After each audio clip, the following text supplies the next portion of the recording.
కార్యమును అశ్రద్ధగా చేయవాడు శాపగ్రస్తుడు అవుతాడు. అశ్రద్ధగా చేయవాడంటే అశ్రద్ధ చేశాడు, లోతు శాపానికి గురైపోయాడు. ఒక కుటుంబం లేదు, దేవుడేమన్నాడు, మీ సంతానాన్ని ఇసుకరేణుల వలె చేస్తాడు. అంత గొప్ప అవకాశం ఇస్తాడు. ఏమైపోయింది లోతు సంతానం? ఎలా ఉంది నా సంతానాన్ని? మనం ఒకసారి ఆలోచన చేసుకోవాలి.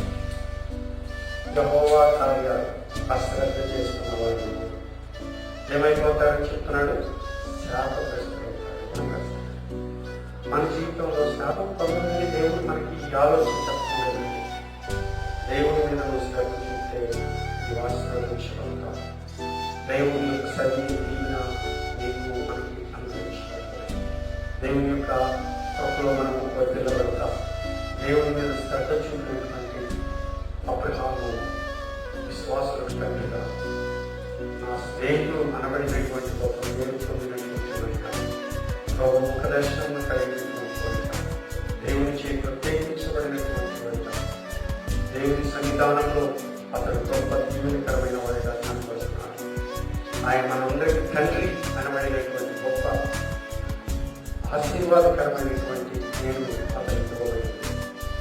మనము శాపానికి లోతున్నాము, దేవుని ఉగ్రతకు లోతున్నాము. మనం చేయవలసినటువంటి వాటిని చేయకూడని వాటి మీద శ్రద్ధ చూపి దేవుని పని మీద అశ్రద్ధ చూపితే మనము శాపగ్రస్తులమవుతాం.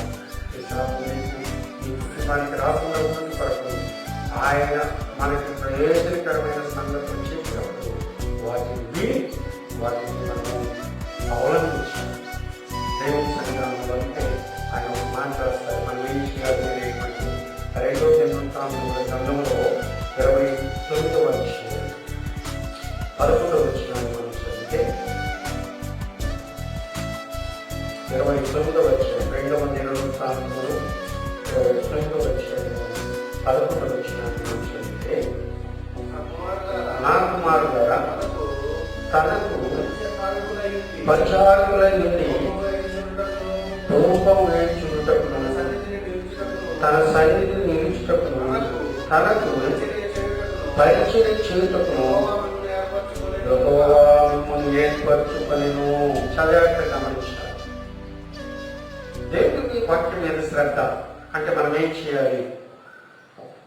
దేవుని వాక్యం మీద శ్రద్ధ కలిగి మనం ఆయన నడవలసిన మార్గాన్ని, ఏ మార్గంలో నడిస్తే మనం ఆశీర్వదించబడతాం, మన సంతానం దీవించబడుతుంది, మన కుటుంబం దీవించబడుతుంది, మన బిడ్డలు ఆశీర్వాదకరంగా ఉంటారు, మనం చేయ ప్రతి పని సఫలీకృతం అవుతుంది, దేవుడు కీడు రాకుండా